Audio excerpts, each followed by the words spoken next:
ચલો હવે આની શેની વાત કરીએ છીએ અહીંયા યાદ રાખજો પૈસા તો પૈસા પૈસા હે પૈસા પૈસા એ પૈસા નહીં પૈસા એટલે આ જસ્ટિસ યાદ કરો પેલા ભૂરિયાની વાત કરે છે બરાબર 1996 બરાબર જ્યારે આપણે તે પંચાયત લાગુ થયું ત્યારે અનુસૂચિત જે ઇલાકા હતા બરાબર એમાં એને કઈ રીતે એક્સટેન્ડ કરવું કઈ રીતે ના કરવું એની માટે 1996 આપણે ભૂરિયા કમિશન બનાવ્યું હતું બરાબર અને ભૂરિયા કમિશનની જે રિકમેન્ડેશન હતી ને એ હિસાબે આપણે એને એક્સટેન્ડ કર્યું છે બરાબર હવે તમે જો એને શું પૂછ્યું છે કે ભાઈ કયા એવા રાજ્યો છે જ્યાં એ લાગુ નથી સાંભળજો શું પૂછ્યું છે કયા એવા રાજ્ય છે લાગુ નથી યાદ રાખજો 10 રાજ્યમાં લાગુ છે કેટલા રાજ્યમાં 10 રાજ્યમાં આ લાગુ છે ઓલરેડી બરાબર હવે આમાં કયા રાજ્યમાં લાગુ નથી તો જો ગુજરાતમાં લાગુ છે હા લાગુ છે મહારાષ્ટ્રમાં લાગુ છે હા લાગુ છે હિમાચલ પ્રદેશ લાગુ છે પશ્ચિમ બંગાળમાં એ પૈસા લાગુ નથી લગભગ જો તમને થોડી ઘણી ખબર હોય ને કે અનુસૂચિત જનજાતિ જ્યાં વધારે હોય ત્યાં લાગુ હોય બરાબર અને બહુ રેર કેસમાં હોય અથવા તો ના હોય ત્યાં લાગુ ના હોય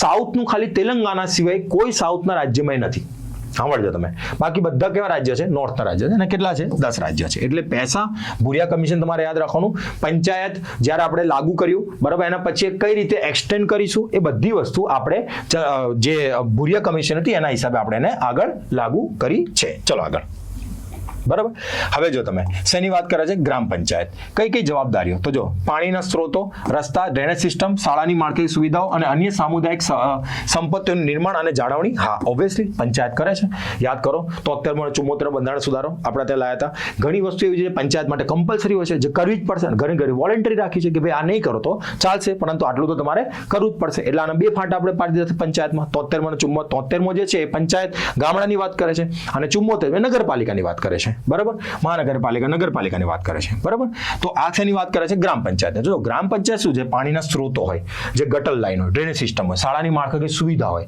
બરાબર અન્યની સામુદાયિક સંપત્તિનું નિર્માણ કરે છે અને તેની જાળવણી કરવાનું કામ ગ્રામ પંચાયત પાસે હોય છે બરાબર જેનો અધ્યક્ષ સરપંચ હોય છે બરાબર સ્થાનિક કર લાદવા અને એકત્રિત કરવા હા કેમ કે મેળા બેડા લાગ્યા હોય તો ત્યાં એ સ્થાનિક કર લગાવી શકે છે બરાબર ત્રીજું ગામમાં રોજગારી અને તકો ઊભી કરવા હેતુથી સરકારી પહેલોનો અમલ કરવો હા જો તમને બહુ જાણકારી હોય તો ગ્રામ પંચાયતમાં તમને સરકારની જે બી પહેલો હોય અથવા સ્કીમ હોય એના વિશે શું મળે જાણકારી મળે છે તો એનો મતલબ કે આ શું થઈ ગયો ABC આ અહીંયા સાચો થઈ જાય છે તમારે એટલું મગજ જ્યારે પંચાયત અને તમારા મગજમાં એક સાયકલ એક પેજ આમ ખુલી જવું જોઈએ કે 73 74 બંધારણ સુધારો આ તે બધી વસ્તુ તમારે વોલન્ટરી હતી ઘણી વસ્તુ કમ્પલસરી હતી જેમ કે 21 વર્ષ હોય બરાબર ત્યાં તમે તો 21 વર્ષમાં તમે ચૂંટણી લડી શકો જેમ બળવંતરાય મહેતા બરાબર અશોક મહેતા કમિટી જેવી કે સિંઘવી કમિટી આ બધી વસ્તુ તમારા મગજમાં આવી જોઈએ જેમ કે જે બળવંતરાય મહેતા હતા એમને 3 સ્તર કીધા હતા યાદ કરો કેટલા સ્તર કીધા હતા 3 બરાબર પછી અશોક મહેતા હતા એમને 2 સ્તર કીધા હતા તાલુકા સ્તર એમને હટાવી દીધું હતું બરાબર એ સંઘવી કમિટી રિકમેન્ડેશન પણ બંધારણ દરજ્જો આપ્યો છે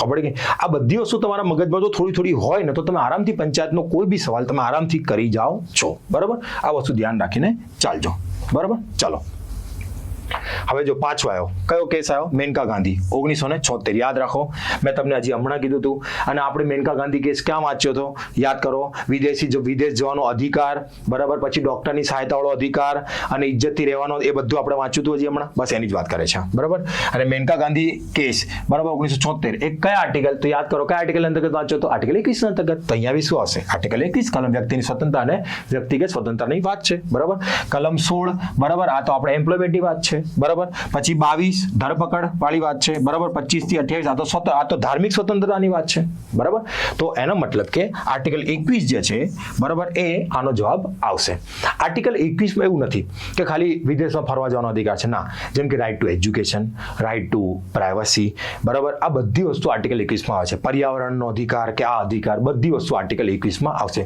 આર્ટિકલ 21 બહુ જ વિસ્તૃત છે સુપ્રીમ કોર્ટ કોઈ બી વસ્તુને આર્ટિકલ 21 ના અંતર્ગત લાવીને બરાબર એને યોગ્ય રીતે વ્યાખ્યાયિત કરીને કોઈ બી વસ્તુના પોતાના અંડરમાં લઈ શકે છે બરાબર ચલો હવે તમે જો શેની વાત કરે છે ભારતીય સ્વતંત્ર અધિનિયમ 1947 ની વાત કરે છે એનો મતલબ કે જ્યારે દેશ આઝાદ થયો ત્યારે એ લોકો 1947 નો અધિનિયમ પાસ કર્યો હતો બરાબર એની વાત કરે જેમાં એ લોકો ઇન્ડિયા પાકિસ્તાનના 2 અલગ અલગ ભાગ કરી દીધા હતા બરાબર કે ભાઈ આ તારીખે અમે આમ કરીશું આ કરીશું એ બધી વાત હતી બરાબર હવે આપણે તો એટલું બધું કંઈ મગજમાં નથી રાખવાનું આપણે સવાલો એક એક કરીને જોવાનું જ્યાં સુધી નવું બંધારણ ન બને ત્યાં સુધી સંઘીય પ્રાંતીય બંને સરકારો ભારતીય અધિનિયમ 1935 દ્વારા સંચાલિત થશે હા ઓબ્વિયસલી જ્યાં સુધી એમાં એવું હતું કે નવો બંધારણ ના બને ત્યાં સુધી બંધારણીય અધિનિયમ માની ચાલો ભારતીય અધિનિયમ 1935 અંતર્ગત દેશ ચાલશે.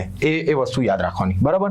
આ કાયદો ભારતીય રાજ્યો પર તાજના આધિપત્યનો અંત હતો. ઓબ્વિયસલી કે ભાઈ અમે હવે જઈ રહ્યા છે, તમે તમારું જોઈ લેજો. મહામહિમ સંઘીય વિધાનસભાની ભલામણ મુજબ ગવર્નરની નિમણૂક થતી. ના, 1 મિનિટ. અહીંયા કેબિનેટ હોવું જોઈએ કે કેબિનેટની સલાહથી થતી હતી. એનો મતલબ કે અહીંયા ઓપ્શન સી શું થઈ ગયો? ખોટો થઈ ગયો. બરાબર. ઓપ્શન સી ખોટો થઈ જાય એટલે એ અને બી સાચું થઈ ગયું. બરાબર. આવશે યાદ રાખો. હું તમને એક થોડી કહાની યાદ કરાવી દઉં. જો 1946માં જ્યારે બંધારણીય સભા બની હતી, બરાબર, અને 1947માં લોકો અધિનિયમ લાવી દીધો. તો બંધારણ સભા જ્યારે મળતી હતી ત્યારે બંધારણ સભા હતી. એ જ સભા જે હતી એ જ્યારે બંધારણ નથી બનાવતી ત્યારે આપણે માટે કાનૂન બી બનાવતી હતી. બરાબર.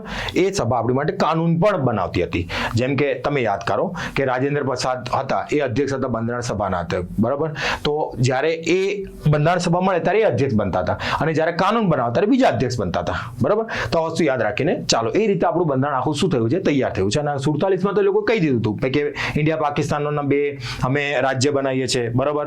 જેમ કે માની ચાલો કે જે માઉન્ટ બેટન તે આપણો ગવર્નર જનરલ હશે અને મોહમ્મદ અલી જીણા જે હશે, બરાબર, એ પાકિસ્તાનનો ગવર્નર જનરલ હશે. આ બધી વસ્તુ એને 1947ના અધિનિયમમાં આપણને કહી દીધી હતી. ચલો, એના પછી શેની વાત કરે છે? કેન્દ્રીય તકેદારી આયોગની વાત કરે છે, એટલે સેન્ટ્રલ વિજિલન્સ કમિશન.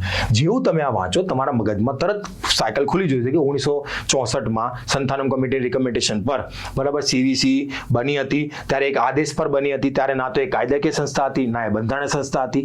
બરાબર. એક આદેશ પર બની ગઈ હતી, પરંતુ 2003માં, બરાબર, એને કઈ બનાવી? આપણે કાયદાકીય સંસ્થા બનાવી દીધી. બરાબર. આ શું કરે છે કે જે સરકારી અધિકારીઓનો ભ્રષ્ટાચારનું આ બધું કામ એ વિજિલન્સ કમિશન કરે છે. પોતે નથી કરતી, એ એજન્સીઓની મદદથી, જેમ કે સીબીઆઈની મદદથી કામ કરે, એની મદદથી કામ કરે છે. હવે તમે આજો સરકારી સંસ્થા દ્વારા, બરાબર, તકેદારી દ્રષ્ટિથી હાથ ધરવામાં આવેલા બાંધકામ કાર્યનું ટેકનિકલ ઓડિટ કરે છે. એ સાચું છે. જેવું અહીંયા તમે ટેકનિકલ ઓડિટમાં વાંચો લોકો ડાયરેક્ટ અહીંયા કેક કરી દેશે. ના, એ આ સીવીસી નું કામ હોય છે. પણ ક્યારે? બાંધકામના કાર્યોમાં. બરાબર. બીજું, લાંચ, ભત્રીજાવાદ, બરાબર, ઉચ્ચાપત સંબંધી ચોક્કસ ફરિયાદોની તપાસ કોણ કરે છે? સીવીસી કરે છે. ઓબ્વિયસલી.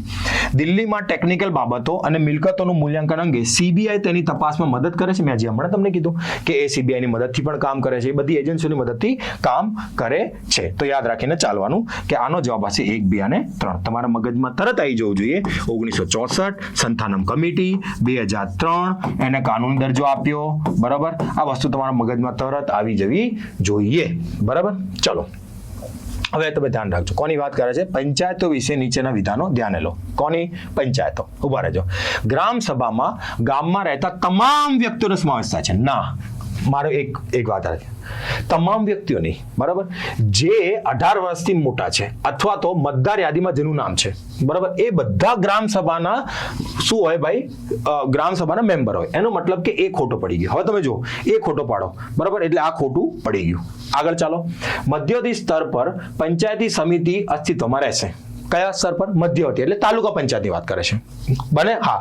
જે રાજ્યમાં 20 લાખથી વધુ જનતા હોય, બરાબર, ત્યાં તાલુકા પંચાયત બનાવવી જરૂરી છે. ના હોય તો તમે તાલુકા પંચાયતને અવોઇડ કરી શકો છો. બરાબર. તો આ બી સાચું છે. બરાબર. ઓછામાં ઓછી 50% બેઠકો SC ST શ્રેણી અને મહિલાઓ માટે ફાળવવામાં છે. ના, 50 નહીં, 33. કેટલી? 33. ગુજરાત નથી કીધું અહીંયા, તમે ધ્યાન રાખો, પંચાયત કીધું છે. બરાબર. એટલે શું આવશે? 33. એટલે ત્રીજું બી શું પડી ગયું? ખોટું. પહેલું બી ખોટું, ત્રીજું બી ખોટું. એટલે ઓબ્વિયસલી ઓપ્શન શું આવે? Option B. બોલો, ખબર પડી ગઈ તમને? જો અહીંયા ગુજરાત આપ્યું હોત, બરાબર, તો આપણે એવું કહી શકત કે હા ભાઈ ગુજરાતમાં મહિલાઓને 50% રિઝર્વેશન છે. બરાબર. નોકરીઓમાં 33% છે અને પંચાયતમાં 50% છે. પરંતુ આને તમને કોઈ પર્ટિક્યુલર ગુજરાત નથી આપ્યું અહીંયા. આ જનરલ વાત છે. તો જનરલમાં તો 33% છે, 50% નથી. બરાબર. આ વસ્તુ ધ્યાન રાખીને ચાલજો. ચલો આગળ. ભારતમાં સત્તાના વિભાજનનો સિદ્ધાંત નું પાલન કરે છે. ભારત સત્તાના વિભાજનનું શું કરે છે ભાઈ? સિદ્ધાંતનું પાલન કરે છે. તેમાં નિયંત્રણ અને સંતુલનની પ્રણાલીઓ પણ છે. ખાસ કરીને ભારત જેવા લોકશાહીમાં વ્યવસ્થા માટે જરૂરી છે. એટલે ભારતીય લોકશાહી વ્યવસ્થામાં શું જરૂરી છે વિભાજનના સિદ્ધાંત માટે? સાંભળજો. કારણ કે ફક્ત રાષ્ટ્રપતિ જ બધા નિર્ણય લેવા જોઈએ? લે, એવું હોય ભાઈ? એ આપણા બને જ નહીં. કારણ કે ન્યાયાધીશો સીધી ચૂંટાયેલા સરકારની બદલી શકે? હે? આ પોસિબલ જ નથી. ત્રીજું વાંચો, કારણ કે તે સત્તાના કેન્દ્રીકરણને અટકાવે છે અને કોઈ પણ એક શાખા દ્વારા સત્તાનો સંભવિત દુરુપયોગ સામે નાગરિકોના અધિકારનું રક્ષણ કરે છે. ઓબ્વિયસલી આ સાચું છે, કારણ કે સંસદ કોઈ કાયદો પસાર કરી શકતી નથી. ના, સંસદ તો કાયદો પસાર કરી શકે. હવે તમે હું થોડું તમને અહીંયા સમજાવવાનું કોશિશ કરું છું, ધ્યાન રાખજો. ભારતીય સત્તાના વિભાજનના સિદ્ધાંતનું પાલનની વાત કરે છે. જો આપણા ત્યાં ડેમોક્રેસી છે, બરાબર, એક વસ્તુ યાદ રાખજો. શેની વાત કરે છે? ડેમોક્રેસી, બરાબર. લોકશાહીમાં ચર્ચા, બરાબર, બહુ ઇમ્પોર્ટન્ટ છે.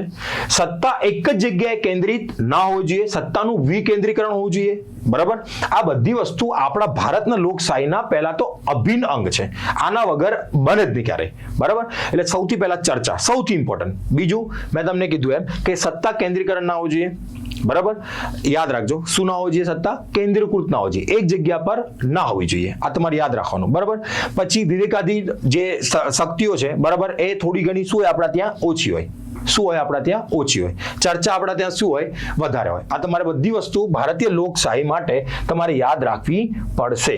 અને બહુ ઇમ્પોર્ટન્ટ વસ્તુ તમને પૂછે કે સર અહીં માની ચાલો આ સવાલ બદલી નાખું છું અને ડોક્ટર ભીમરાવ આંબેડકર લાવી દઉં છું કે ડોક્ટર ભીમરાવ આંબેડકરના મતે, બરાબર, રાષ્ટ્રપતિ શાસન કરતા સંસદની વ્યવસ્થા કઈ રીતે યોગ્ય છે? ત્યારે ડોક્ટર ભીમરાવ આંબેડકરે કીધું હતું કે ઉત્તરદાયિત્વની રીતે. તો કોકે પૂછ્યું કે કેમ?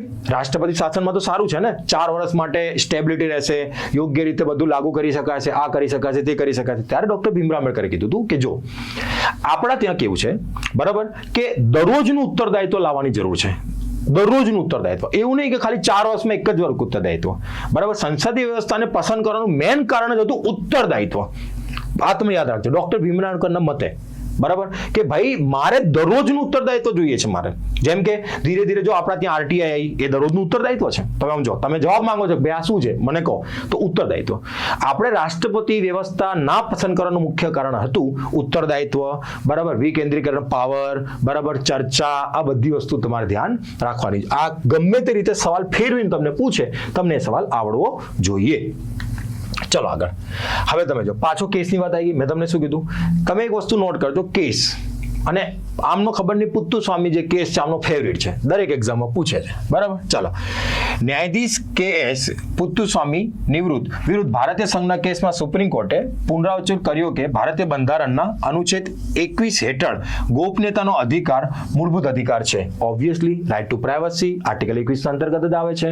એટલે આ બધાને ખબર છે. 2017માં આ કેસ આવ્યો હતો, એ બધાને ખબર છે. અને આ કેસમાં હજી મેં તમને આગળ એક વસ્તુ સમજાવી કે આ કેસમાં જબલપુર વાળો કેસ જે હતો એની પણ એક લાઈન હતી, બરાબર. ચાલો, તમિલનાડુ રાજ્ય વિરુદ્ધ તમિલનાડુના રાજ્યપાલના ચુકાદામાં સર્વોચ્ચ અદાલતે જાહેર કર્યું કે રાજ્યપાલ દ્વારા ખરડાઓને મંજૂરી આપવાની અથવા રાષ્ટ્રપતિને મોકલવાની બાબતનો સમાવેશ ન્યાયિક સમીક્ષામાં થાય છે. હા, ઓબ્વિયસલી થાય છે. હજી હમણાંનો કેસ છે કે સુપ્રીમ કોર્ટે કીધું કે ભાઈ સૌથી પહેલા તો રાજ્યપાલ જે છે ને રાજ્યનું બિલ રોકી શકે છે, પરંતુ એની સમય સીમા નક્કી કરી સુપ્રીમ કોર્ટે કે ભાઈ આનાથી વધારે તમે ના રોકી શકો. કેમ કે લાસ્ટમાં જે સરકાર છે ને એ એકાઉન્ટેબલ છે. તમે સમજો, હવે કાલ સવારે રાજ્યપાલ દરેક જે બિલ છે એ રોકી દે, બરાબર, અને એવું કહી દે કે અમે રાષ્ટ્રપતિને માની ચાલો આને મોકલવા માંગીએ છીએ, અને એની કોઈ સમયસીમા આપણા ત્યાં નક્કી નથી, બરાબર. તો જ્યારે આ સમયસીમા સુપ્રીમ કોર્ટે નક્કી કરી ત્યારે યાદ કરો રાષ્ટ્રપતિએ બી કંઈક સવાલ પૂછી નાખ્યા હતા સુપ્રીમ કોર્ટને. સુપ્રીમ કોર્ટે કંઈક પૂછ્યું હતું. બહુ બધી કોન્ટ્રોવર્સી આપણા ત્યાં થઈ ચૂકી છે. કયા બાબતે? તમિલનાડુ વાળા કેસ બાબતે. એટલે તમારે આ વસ્તુ ધ્યાન રાખવાની છે આની અંદર. આ બંને શું છે? સાચા છે. બંને શું છે? સાચા છે. મેં તમને કહી દીધું કેમ સાચા છે, શું એની પૃષ્ઠભૂમિ હતી એ મેં તમને કહી દીધું છે, બરાબર. ચલો આગળ. હવે શેની વાત કરે છે? ભારતમાં ચૂંટણી પંચ છે, બરાબર. આજકાલ ચૂંટણી પંચ બહુ વધારે ચર્ચામાં છે, તો એકવાર ચૂંટણી પંચ યોગ્ય રીતે જોઈ લેજો, બરાબર. 300 માની ચાલો કે 24 અંતર્ગત એનું એ હોય છે, બરાબર. એક ચૂંટણી કમિશનર હોય છે, 2 અન્ય કમિશનરો હોય છે, બરાબર. કે ક્યારે શું થયું હતું, શું નહોતું થયું, એ શું કરી શકે છે, એનું કામ શું હોય છે. જેમ કે 324 અંતર્ગત બરાબર ચૂંટણી કમિશન હોય છે આપણા ત્યાં, તેમાં એક અધ્યક્ષ અને 2 અન્ય કમિશનર હોય છે, બરાબર, જેની નિમણૂક રાષ્ટ્રપતિ દ્વારા કરવામાં આવતી હોય છે. તેનું કામ શું છે? જેમ કે મતદાન યાદી તૈયાર કરવી એનું કામ હોય છે, મુખ્ય કામ. પછી રાજનૈતિક પાર્ટીઓને સિમ્બોલ આપવા, બરાબર, ચૂંટણી કરાવી, બરાબર, મતદાન યાદીઓને યોગ્ય રીતે શું કરવી, યોગ્ય રીતે બનાવી. જેમ કે SIR જે આવ્યું એ મતદાન યાદીને યોગ્ય બનાવવા માટેની પ્રક્રિયા હતી. તો એ બધું કોણ કરે છે? ઇલેક્શન કમિશનર કરે, ઇલેક્શન કમિશન કરે છે, બરાબર. આ બધું જ કામ કોનું છે? Election commission. Model code of conduct, બરાબર, એ બધું ઇલેક્શન કમિશન જ્યારે તારીખ ડિક્લેર કરે ત્યારે આવી જાય. આ બધી વસ્તુ તમારે ધ્યાન રાખવાની છે, અને જે જરૂર છે બધું તમને હજી એક સ્ટોરી કહીશ આની અંદર, બરાબર. ચલો, બ્રિટિશ ભારતમાં કોઈ પણ ચૂંટણી વ્યવસ્થા સંસ્થા ન હોવાથી ચૂંટણી પંચની રચના સૌ પ્રથમવાર બંધારણ સભા દ્વારા સૂચવવામાં આવી. બરાબર, યાદ રાખજો બ્રિટિશ ભારતમાં પણ ચૂંટણી કરવા માટેની હતી, એટલે આ ઓપ્શન શું છે? ખોટું છે. બરાબર, જ્યારે TN સેશન મુખ્ય ચૂંટણી કમિશનર હતા ત્યારે ચૂંટણી પંચ પહેલીવાર 3 સભ્યોની સંસ્થા બની. ના, યાદ રાખજો 1990 થી 1996 સુધી TN સેશન જે હતા એ આપણા ચૂંટણી કમિશનર હતા. બરાબર, પરંતુ આપણા ત્યાં 61મો બંધારણ સુધારો આવ્યો, એમાં આપણી ઉંમર 21 થી 18 વર્ષ કરી નાખી આપણે વોટ આપવાની.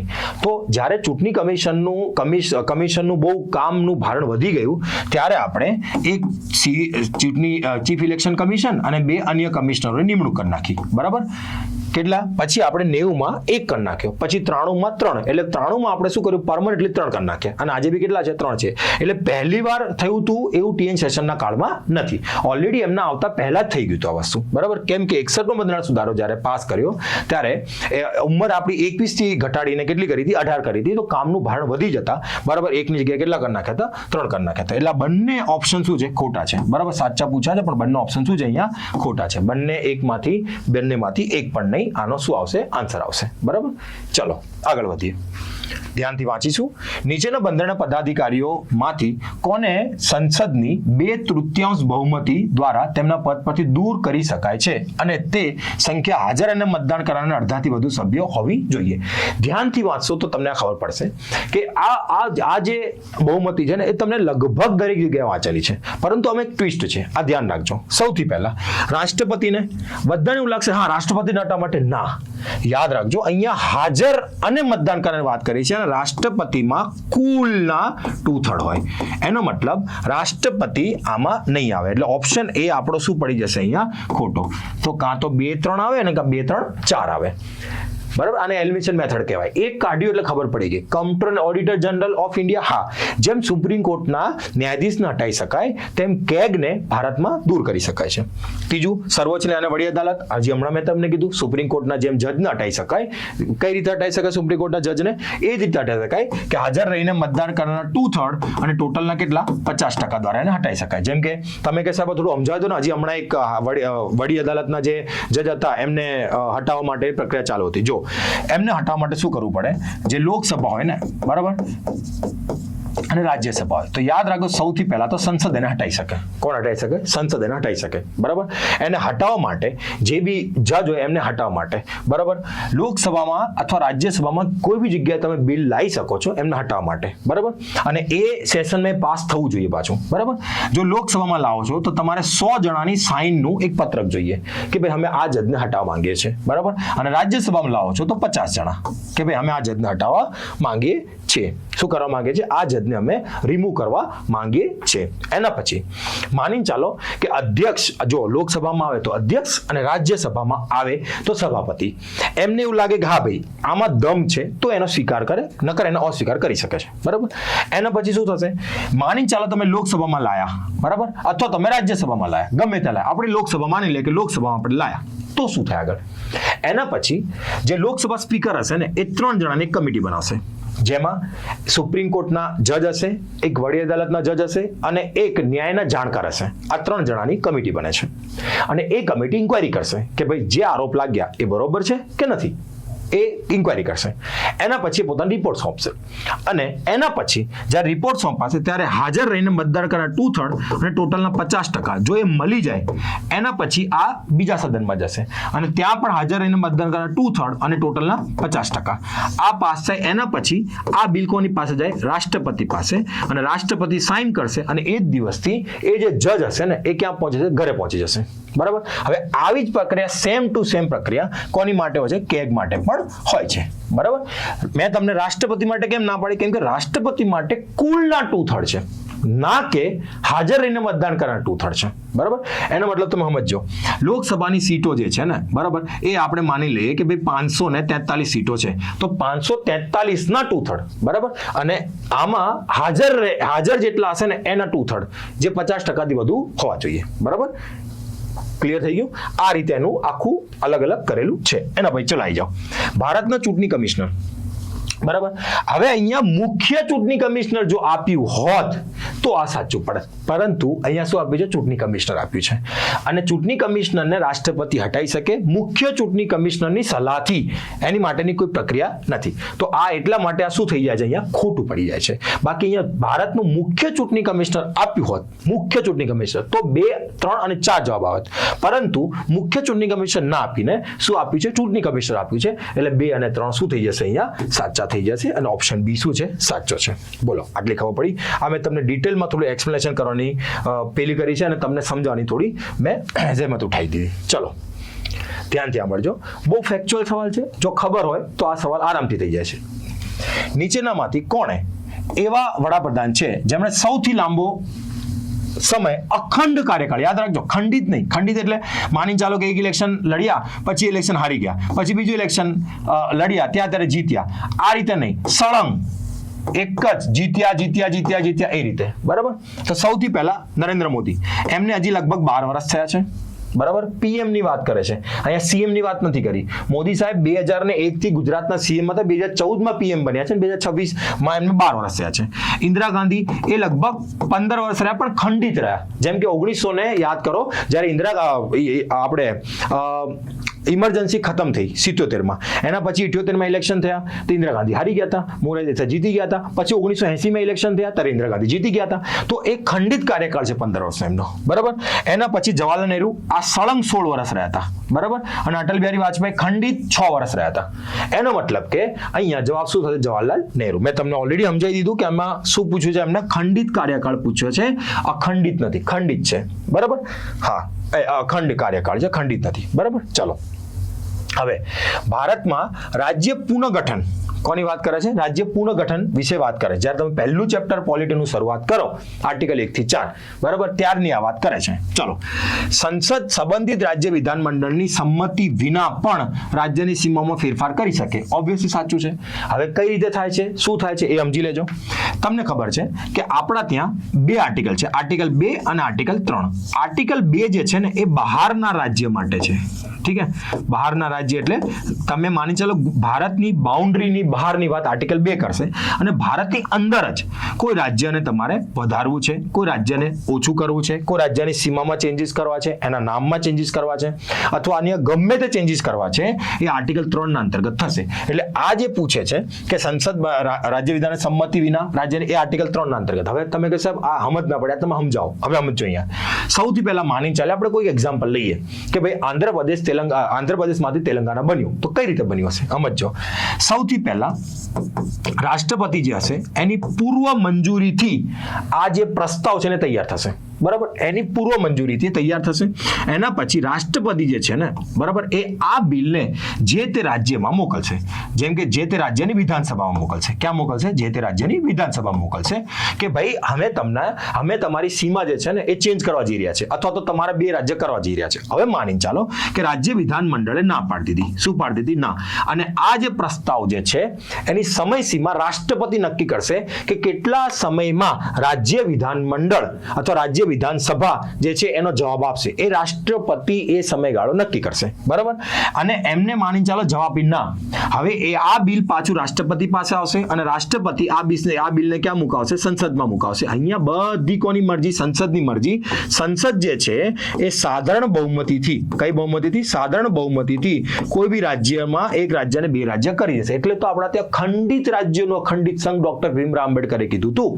બરાબર. એટલે આ પ્રક્રિયા દ્વારા આખું આર્ટિકલ 3 લાગુ થાય છે. રાષ્ટ્રપતિ તે વિધાનસભાને પોતાનો ટાઈમ કોણ નક્કી કરે? રાષ્ટ્રપતિ કહેશે કે ભાઈ તમે આટલા ટાઈમમાં જવાબ આપી દેજો. હવે રાજ્ય વિધાનમંડળ ગમે તે જવાબ આપે, યાદ રાખજો, ગમે તે, અને સંસદની મરજી છે તો સંસદ આરામથી એ કરી શકે. એટલે રાજ્ય વિધાનમંડળની મરજી વગર પણ સંસદ રાજ્યને તોડી શકે, નામ ચેન્જ કરી શકે, અથવા બાઉન્ડ્રી, એ બધું એ કરી શકે છે. હવે તમે આને વાંચો. સંસદ સંબંધિત રાજ્યની વિધાનસભા સંમતિ વિના પણ રાજ્ય સીમા ફેરફાર કરી શકે. એટલે આ સાચું છે. બોલો, ખબર પડી ગઈ બધાને? બરાબર. જેમ કે કેરળનું નામ ચેન્જ કર્યું તો આ જ પ્રક્રિયા દ્વારા હશે બધું. ચલો રાજ્યના ક્ષેત્રમાં ફેરફાર પ્રસ્તાવિત કરતું બિલ ફક્ત રાષ્ટ્રપતિની પૂર્વ મંજૂરીથી રજૂ થશે. હા, મેં તમને શું કીધું? રાષ્ટ્રપતિની મંજૂરી સિવાય એ રજૂ ના થાય. એટલે ઓપ્શન બી શું થઈ ગયો? સાચો થઈ ગયો. ઓપ્શન સી, બંધારણ રાજ્યની સરહદોમાં કોઈ પણ ફેરફાર પહેલા અસરગ્રસ્ત વિસ્તારમાં જનમતની સ્પષ્ટપણે આવશ્યકતા રાખે છે. આ ખોટી વાત છે. આવું કોઈ પ્રાવધાન આર્ટિકલ 3 માં આપણા ત્યાં લખ્યું જ નથી. બરાબર? એનો મતલબ કે જવાબ શું થઈ ગયો? ફક્ત 1 અને 2 શું થઈ ગયો? જવાબ થઈ ગયો. બોલો, ક્લિયર? ખબર પડી ગઈ? એટલે મેં તમને આ વસ્તુ યોગ્ય રીતે સમજાવી દીધી છે. બરાબર? ચલો આગળ. ભારતે સામાજિક રીતે વિવિધતા ધરાવતા લોકતંત્રમાં, યાદ રાખજો શેની વાત કરે છે? લોકતંત્રમાં ઉત્તરદાયિત્વ, મેં તમને હજી હમણાં સમજાવ્યું ઉત્તરદાયિત્વ વિશે કે ડોક્ટર ભીમરાવ આંબેડકરે સંસદીય વ્યવસ્થા એટલે અપનાવી છે કે ઉત્તરદાયિત્વ સુનિશ્ચિત કરવા માટે સંસદીય પ્રણાલી અપનાવી. આ વિચારના આધારે પ્રણાલી કેવી રીતે કાર્ય કરે છે તેના વિધાને ધ્યાને લો. બરાબર? એટલે આ શેની વાત કરવાનું તમને કહે છે? આ યાદ કરો, ડોક્ટર ભીમરાવ આંબેડકરની જે વાત હતી એના હિસાબે તમને એ કાર્ય કરવાનું કહે છે. તો એમના હિસાબે તમને એ પેલું વિચારવાનું કહે છે. ચલો, સૌથી પહેલા કારોબારી વિધાનમંડળ પ્રત્યે જવાબદાર અને જવાબદારી નિભાવવાને બાધ્ય રહે છે.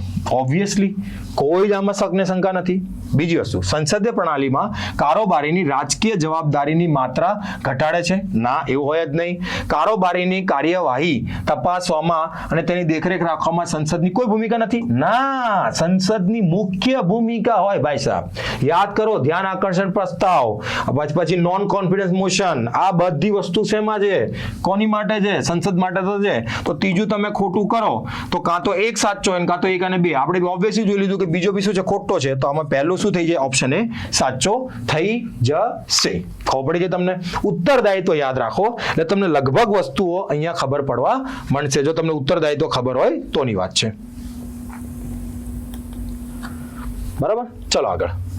એના પછી મૂળભૂત અધિકારો ન્યાયિક સંરક્ષણ, યાદ રાખજો શેની વાત કરે છે? ન્યાયિક સંરક્ષણ દ્વારા રાજ્યની અયોગ્ય કે સ્વેચ્છાય કાર્યવાહીથી નાગરિકોનું શું કરે છે? રક્ષણ કરે છે. તે વિશે નીચેના વિધાનો ધ્યાને લો. સમજો, ન્યાયાલયો કોઈ પણ એવા કાયદાને રદ કરી શકે છે જે મૂળભૂત અધિકારની વિરુદ્ધ હોય. ઓબ્વિયસલી યાદ કરો, કોની વાત કરે છે? આર્ટિકલ 13 ન્યાયિક પુનરાવલોકન. કોની વાત કરે છે? ન્યાયિક પુનરાવલોકન ની વાત કરે છે. બરાબર? પછી મૂળભૂત અધિકારો અપવાદ વિના દરેક પરિસ્થિતિમાં આપોઆપ દરેક કાયદાને રદ કરે છે. આપોઆપ કઈ રીતે રદ કરે? આપોઆપ રદ ના કરી શકે. એટલે ઓપ્શન બી શું થઈ ગયો? અહીંયા ખોટો. તો જો આ ખોટો થઈ ગયો, આ ખોટો થઈ ગયો. કાં તો 1 સાચો કાં તો 1 3 સાચા. ત્રીજો વાંચો, માત્ર કારોબારી શાખા જ મૂળભૂત અધિકાર લાગુ કરી શકે? ના ના, કારોબારીની જગ્યાએ ન્યાયપાલિકા હોત તો સાચું પડી જાત. એટલે આ ત્રીજો બી શું થઈ ગયો? ખોટો. એટલે ઓપ્શન એ શું થઈ ગયો? સાચો થઈ ગયો. બરાબર? હવે તમે જો આ શેની વાત કરે છે? ન્યાયિક પુનરાવલોકનની. આર્ટિકલ 13 ના અંતર્ગત ન્યાયિક પુનરાવલોકનની વાત કરી છે. ધ્યાનથી અહીંયા સાંભળજો. ન્યાયિક પુનરાવલોકનમાં તમારે ઘણી વસ્તુ ધ્યાન રાખવાની છે. મૂળભૂત અધિકારને કઈ રીતે ન્યાયિક પુનરાવલોકન યોગ્ય રીતે બચાવે છે? જો માની ચાલો કે સૌથી પહેલા કોઈ કાયદો બન્યો છે. આખો કાયદો મૂળભૂત અધિકારનું હનન નથી કરતો, કાયદાનો એક ભાગ કરે છે.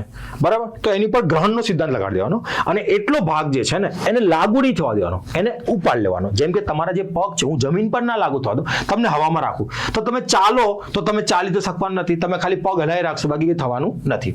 બરાબર? બીજી વસ્તુ, માની ચાલો કોઈ એવો કાયદો છે જે મૂળભૂત અધિકારનું હનન કરે છે અને જો હું એટલા ભાગને કાઢ નાખું ને તો કાયદાનું કોઈ ફાયદો રહી જતું નથી. તો પછી આખો કાયદો શું કરવાનો? તમારે કાઢી નાખવાનો.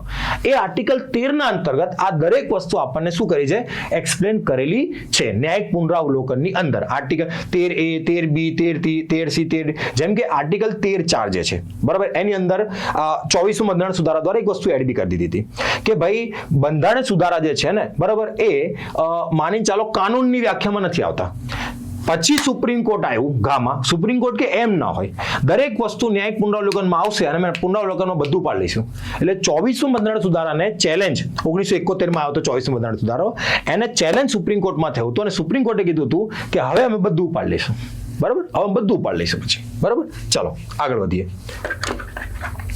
એના પછી માર્ગદર્શક સિદ્ધાંતો જાહેર કલ્યાણના હેતુથી નીતિઓ બનાવવામાં રાજ્યને માર્ગદર્શન આપે છે. નીચેના વિધાનો ધ્યાને લો અને ઓળખો કે કયા સાચા છે. બરાબર? હવે તમે વિચાર કરો, ડીપીએસપી ની વાત કરે છે, કોર્ટમાં લાગુ કરી શકાતા નથી. ઓબ્વિયસલી આર્ટિકલ 37 છે. આર્ટિકલ 37 કહે છે તમે કોર્ટમાં એને ચેલેન્જ ના કરી શકો, એમાં કોઈ શંકા જ નથી. પરંતુ તેઓ કાયદાઓ ઘડવાને આકાર આપે છે અને પ્રભાવિત પણ કરે છે. હા, રાજ્ય ધ્યાન રાખે જ છે કે ભાઈ આ યોગ્ય છે કે નથી. ચલો, ડીપીએસપી આપમેળે મૂળભૂત અધિકાર કરતા વધુ સત્તા ધરાવે છે? ના ના ના, જરાય નહીં. બરાબર, ઘણા ચુકાદામાં સુપ્રીમ કોર્ટે કીધું છે, બરાબર, જેમ કે માની ચાલો મૂળભૂત અધિકાર કરતા, બરાબર, ઘણા એવી વસ્તુ આવી છે, બરાબર, હું તમને બધા ચુકાદા કહું છું, 2-3 ચુકાદા, જેમાં તમને ખબર પડશે કે મૂળભૂત અધિકાર કરતા ડીપીએસપી મજબૂત રહ્યા છે, પણ આપમેળે મજબૂત નથી રહ્યા. આ વસ્તુ તમે ધ્યાન રાખો. કયા મેળે? આપમેળે મજબૂત રહ્યા નથી, પરંતુ ઘણી જગ્યાએ એ રહ્યા છે. બરાબર, ઘણી જગ્યાએ શું રહ્યા છે ભાઈ? એ મજબૂત રહ્યા છે. ચલો, અદાલતો ઘણીવાર કાયદાઓનો અર્થઘટન વખતે રાજ્ય નીતિના માર્ગદર્શક સિદ્ધાંતો ડીપીએસપીને અનુકૂળ રહે તેવા દ્રષ્ટિકોણ અપનાવ્યા છે. આ બી સાચું છે, એટલે બી ખોટું છે, બાકી બધા શું સાચા છે. બરાબર, પહેલું બી સાચું છે અને ત્રીજું બી. તો 1 અને 3 સાચા. જો હું તમને કહી દઉં, તમે મિનર્વા મિલ્ક કેસ યાદ છે? મિનર્વા મિલ્ક કેસમાં સુપ્રીમ કોર્ટે કીધું હતું કે ભાઈ મિનર્વા મિલ્ક કેસમાં સુપ્રીમ કોર્ટે ભાગ 3 અને ભાગ 4 ને ઇક્વલ લાવી દીધા હતા. બરાબર, શું લાવી દીધા હતા? ઇક્વલ લાવી દીધા હતા કે ભાઈ જો યાદ રાખો એક વસ્તુને કે આ બંને શું છે? ઇક્વલ છે. બરાબર, કોઈ ઉપર નથી, કોઈ નીચે નથી.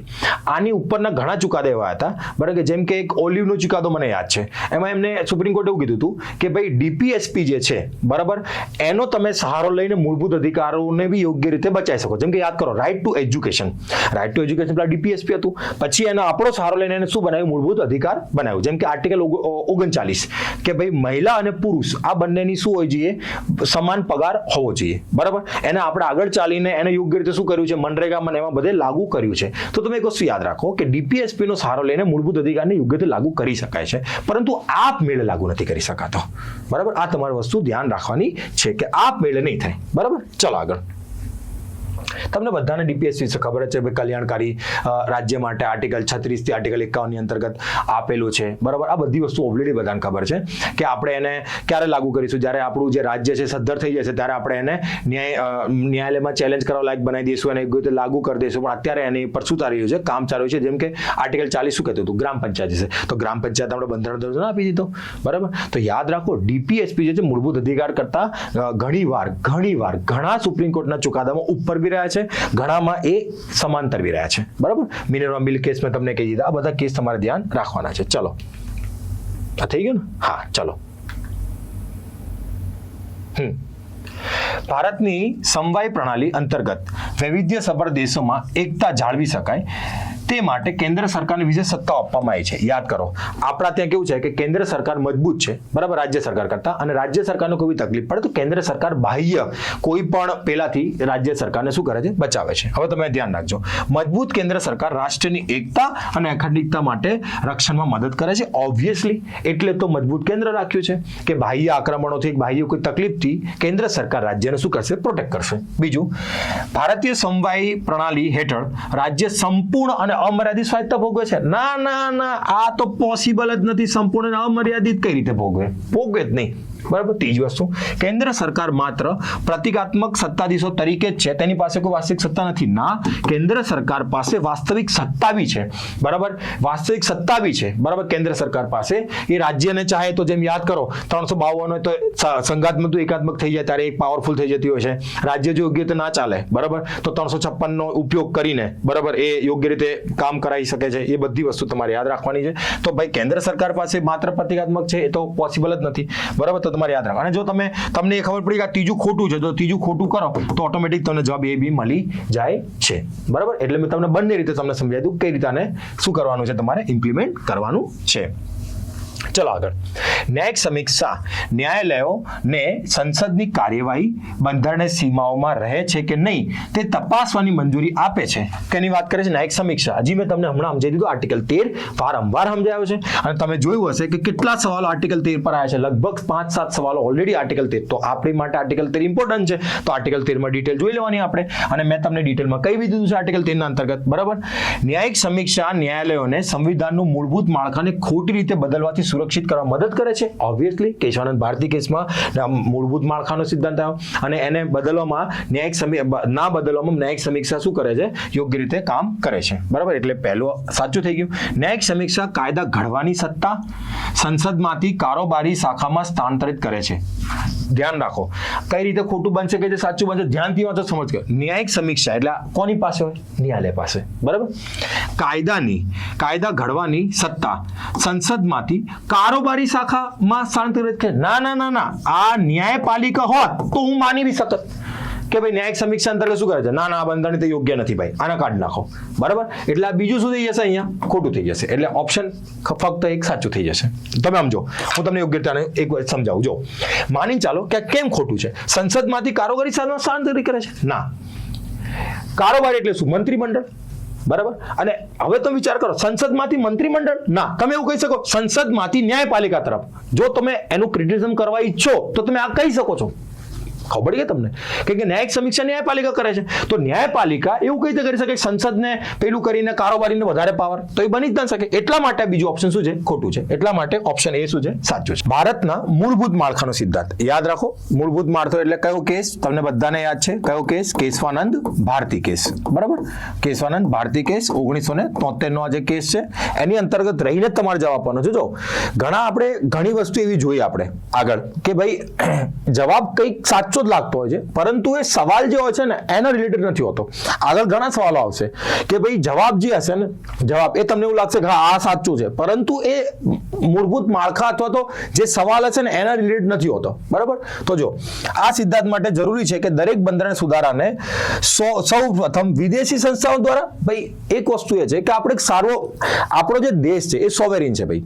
બરાબર, આપણે સંપ્રભુ રાજ્ય છે. તમે સમજો કયો રાજ્ય છે, સંપ્રભુ રાજ્ય છે. તમે ધ્યાનથી સાંભળજો, સંપ્રભુ રાજ્ય હોય અને આપણે વિદેશી ઉપર, તો આપણે સંપ્રભુ ક્યાં નથી થયા ભાઈ. બરાબર, એટલે ઓટોમેટિકલી આ ઓપ્શન શું થઈ જશે, ખોટું થઈ જશે. બીજું, આ સિદ્ધાંતની ગેરહાજરીમાં સંસદ ન્યાયિક સ્વતંત્રતા કે મુક્ત ચૂંટણીઓ જેવા મૂળભૂત લોકતાંત્રિક બિલોને પણ દૂર કરી શકે છે. હા, જો આ ના હોત બરાબર, તો સંસદ ચાહે એટલું બધું ચેન્જીસ કરી નાખે, તો બની શકે કે આગળ ચાલીને લોકતંત્રની જગ્યાએ ડિક્ટેટરશિપ આવી શકે, અથવા તો ઇલેક્શન જ ના થતા હોત. બરાબર, આખી રીતે શું આવી ગયો, ડિક્ટેટરશિપ આવી ગયો, એવું બની શકે. એટલે બીજો ઓપ્શન શું છે, સાચો છે. બરાબર, એટલે અહીંયા શું આવશે, ઓપ્શન બી આનો રાઈટ આન્સર આવશે. બરાબર, ચલો આગળ. એના પછી ધ્યાનથી વાંચજો. સહકારી સમવાય તંત્ર રાષ્ટ્રીય નીતિઓનું ઘડતર કરતી વખતે કેન્દ્ર અને રાજ્ય વચ્ચેનું સંકલન સુધારવામાં મદદ કરે છે. તે સંદર્ભે નીચેના વિધાનો ધ્યાને લો.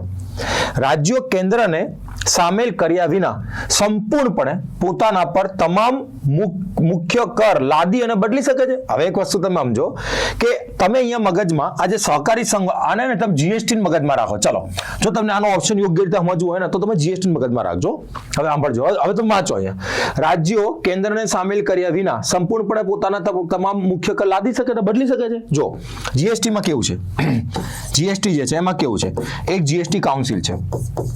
શું છે, જીએસટી કાઉન્સિલ છે. બરાબર, જો તમારી યોગ્યતા સમજવો તો મેં આ એક્ઝામ્પલ તરીકે લીધેલું છે. આમાં કેવું છે જીએસટી કાઉન્સિલમાં કે ભાઈ આમાં તમામ રાજ્યના જે ફાઇનાન્સ મિનિસ્ટર છે એના મેમ્બર છે. તો આમાં રાજ્યને પાવર મળ્યો છે 2/3 અને સેન્ટ્રલને પાવર મળ્યો છે 1/3. બરાબર, એટલે એવું કહેવાય કે 66% પાવર રાજ્ય પાસે છે, 33% પાવર કોની પાસે છે ભાઈ, કેન્દ્ર સરકાર પાસે છે.